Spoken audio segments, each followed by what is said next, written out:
नमस्कार मित्रांनो, आजची जी गोष्ट आहे एका आजोबा आणि 3 राक्षसांची. एका जंगलामध्ये आजोबा आणि आजी राहायच्या.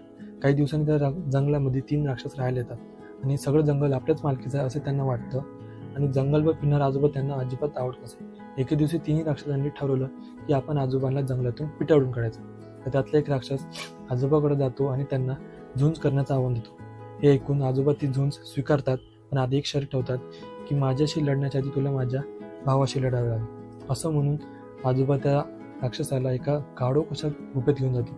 त्या गुफेत असलेल्या अस्वलाला आजोबांचा भाऊ समजून तो राक्षस त्या अस्वलाला चोप देतो, पण तो अस्वल त्या राक्षसाला गुफेच्या बाहेर फेकून देतो. याने तो राक्षस घाबरून जातो आणि तिथून पळून जातो. हे सगळं झालेलं कृत्य तो बाकीच्या राक्षसांना सांगतो. हे ऐकून दुसरा राक्षस आजोबाकडे जातो आणि पळण्याची शर्यत ठेवतो.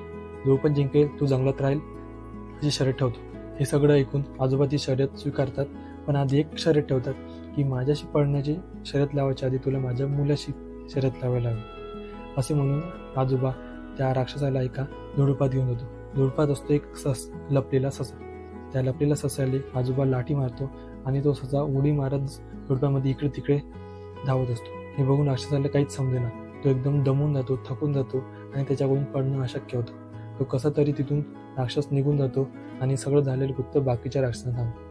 हे ऐकून तिसरा राक्षस आजोबाकडे एक जड अशी गदा घेऊन जातो आणि आजोबाशी शर्यत लावतात की जो पण ही गदा आकाशात उंच फेकेल तो या जंगलात राहील.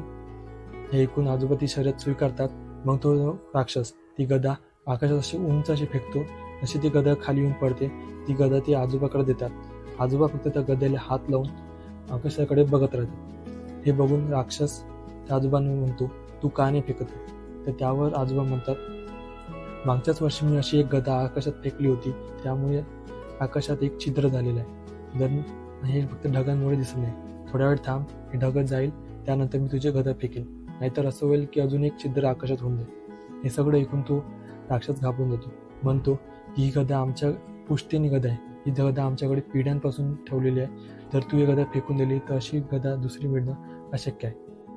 काहीच न बोलता तो राक्षस ती गदा घेऊन निघून जातो आणि सगळं झालेलं कृत्य बाकीच्या राक्षसांना सांगतो.